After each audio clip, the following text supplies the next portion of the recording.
Hello students. आज का topic है some important terms used in proteins. कुछ ऐसे टर्म्स या कुछ ऐसी डेफिनेशंस जो एग्ज़ाम में कभी कभी पूछ ली जाती हैं।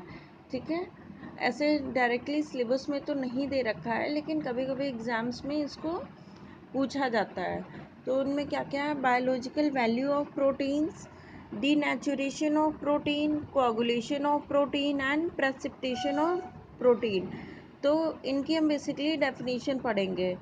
ठीक है, कि अगर इन केस एग्ज़ाम में आता है तो हमें पता रहे आंसर। तो पहले देखते हैं बायोलॉजिकल वैल्यू ऑफ प्रोटीन क्या होता है। बायोलॉजिकल वैल्यू ऑफ प्रोटीन, ये टर्म पहले कार्ल थॉमस ने दिया था। किसने? साइंटिस्ट थे कार्ल थॉमस। इन्होंने ये टर्म बायोलॉजिकल वैल्यू पहली बार दिया था। Biological value of protein is used as a measure of protein quality. Biological value क्या होती है? ये बेसिकली जो है प्रोटीन की क्वालिटी को मेज़र करने के लिए होती है। मींस प्रोटीन की क्वालिटी मींस क्या हो गया? उसकी प्योरिटी और नॉन प्योरिटी। इसको मेज़र करने के लिए हम बायोलॉजिकल वैल्यू का यूज़ करते हैं। ठीक है, अब आते हैं बायोलॉजिकल वैल्यू की डेफिनेशन क्या होती है। Biological value is defined as percentage of absorbed nitrogen which is retained in the body.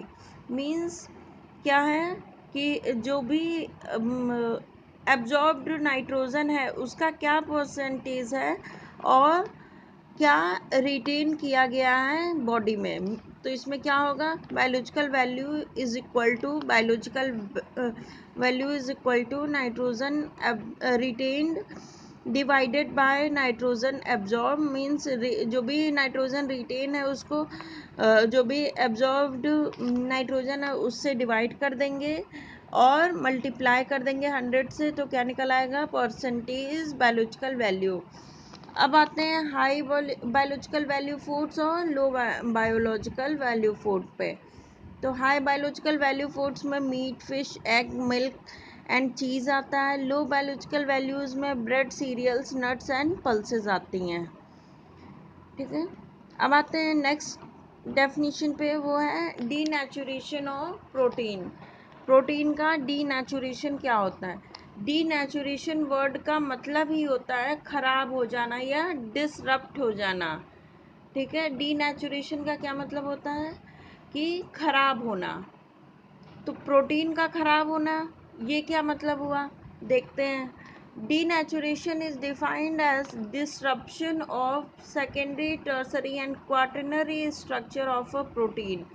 Means protein के कितने स्ट्रक्चर होते हैं आप लोगों ने पहले ही पढ़ रखा है, primary, secondary, tertiary and quaternary. ठीक, तो उसमें से secondary, tertiary and quaternary structure जब प्रोटीन का डिसरप्ट हो जाए या ख़राब हो जाए या डीनेचुरेशन हो जाए उसमें, तो उसको हम क्या कहेंगे? डीनेचुरेशन कहेंगे।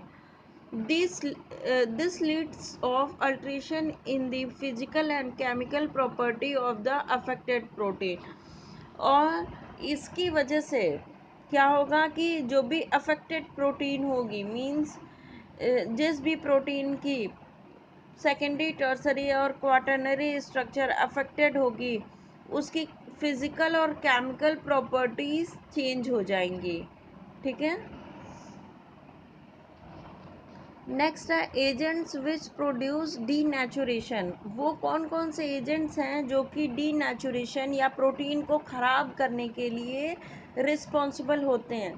तो पहले आते हैं केमिकल एजेंट्स में, देन है physical agents. Means physical agents और केमिकल एजेंट्स। तो पहले देखते हैं फिज़िकल एजेंट्स। उसमें आता है यूवी लाइट और एक्सरे। यूवी लाइट और एक्सरे। केमिकल्स एजेंट्स में केमिकल्स आएंगे जैसे कि एसिड हो गया, एल्कली हो गया, एंजाइम्स हो गए, हैवी मेटल सॉल्ट्स हो गए, ऑर्गेनिक सॉल्ट्स हो गए, यूरिया हो गया और डिटर्जेंट्स हो गए। नेक्स्ट डेफिनेशन है कोगुलेशन की। Coagulation of protein. कोगुलेशन का क्या मतलब होता है? कोगुलेट हो जाना मतलब थक्का जमना।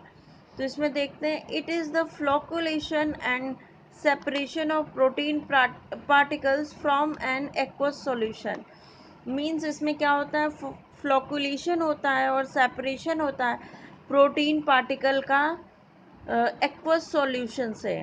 जब एक्वस सॉल्यूशन से प्रोटीन पार्टिकल का फ्लोकुलेशन और सेपरेशन होता है तो उसे हम क्या कहते हैं, coagulation of protein. Next topic है precipitation of protein. Precipitation of protein क्या होता है? प्रेसिपिटेशन कैन बी, प्रेसिपिटेशन भी एक तरीके का क्या होता है, जमना ही होता है या फ्लोकुलेटेड ही होता है।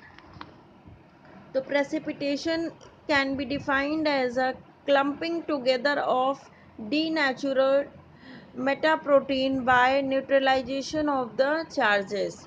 मीन्स जो भी चार्ज होंगे, प्रोटीन में भी कुछ ना कुछ चार्ज प्रेजेंट होगा, तो वो चार्ज जब न्यूट्रलाइज हो जाएगा तो उसकी वजह से क्या होगा कि जो भी प्रोटीन है तो वो डीनेचर्ड हो जाएंगी, मेटाप्रोटीन डीनेचर्ड हो जाएंगी और मेटाप्रोटीन, और क्या होगा, आपस में क्लम्प बना लेंगे। क्लम्प मतलब एक ही जगह ऐसे इकट्ठा हो जाएंगी।